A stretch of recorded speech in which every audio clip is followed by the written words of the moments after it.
All right, Nate, so here's one of the shots that we did this evening. Over 125 miles an hour club head speed. This is phenomenal. So let's walk through now in slow motion what is actually happening and what we discussed when we were going through the sequencing. So right here, your arms, quiet.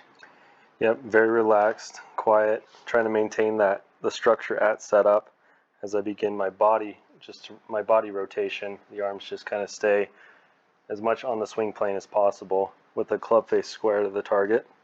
Okay, and now here you let the right elbow is bending, so you're getting the angle between the forearm and the shaft, the left forearm and the shaft here.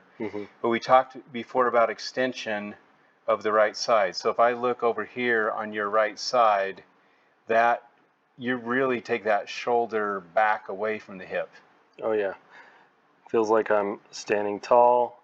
That right shoulder gets really high, right hip really high to the top of the backswing. Okay. Now, as we said, you are not firing your shoulders left here. Yeah, they're slightly they slightly follow as I move my lower body, but I feel as though the only motion at the beginning is kind of a squat as I begin to rotate my lower body. Okay, now this is pretty interesting here. We don't see it on every person, but let's pay attention now here onto your left shoulder. So this is your knees are pretty parallel to the target line. And your left arm is parallel. This is a pretty common position, right?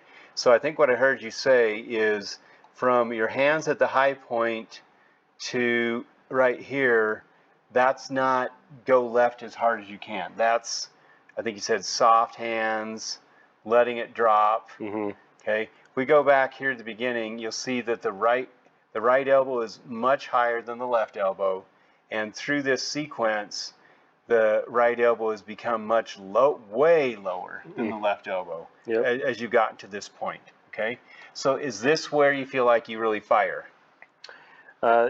Yeah, when I've got the lower body moving and my knees are about parallel, I feel like in that motion at that time, and as I'm shallowing the club, that I'm able to just rotate in what feels like one motion up and through the ball as fast as I can, continuing to turn. Now, your left shoulder actually, so if I look at your left shoulder, it's going away from the target. And it actually takes your head, so if we look at your Nike logo there on the cap, it's going away from the target. So how, you talked about kind of letting a whip happen. Let's look at your left leg. Your left leg, it's putting that left hip like away from the target. I've gotten my left hip out of the way as I've kind of got the squat going, and then I'm hitting up on the ball, delivering the club down, and my left hip is so far in rotation that in order to continue rotating through with swinging 125 miles an hour, I'm bringing my shoulder and that left hip, what feels high into the left, through the shot as fast as possible, just continuing that rotation and allowing my body as much power and speed as possible. Okay, so we talked about supple hands and soft hands. So if I just think of the forces on the butt of the club, right, that's the only connection on there. And the weight at this point, the weight of the club is like way up here. And you're taking the force of your lead arm and you're pulling it backwards away from relative to the target. That weight has to follow the force. So it's just got to whip through there, which it does at 125. Yep. It just continues to increase the speed of that club through the entire swing, and the fastest part of the swing is almost post-impact, right around impact and post-impact. So you mentioned maintaining your wrists so that you didn't have a lot of manipulation. Your path, 0.2 degrees, face, 1 degree. This is really a nice square shot.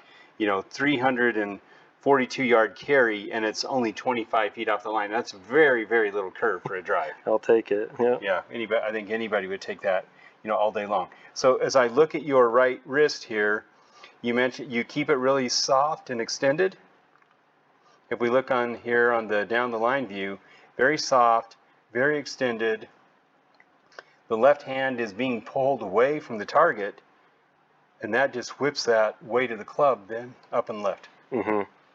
Yeah, on the downswing with the wrist angles there, when I'm got to the top and I've started my downswing, it feels like my wrists are just very relaxed and maintaining the same position through the swing all the way through impact to the release. That's the feeling. And then you finish just decelerating. You're angled away from the target. Very nice.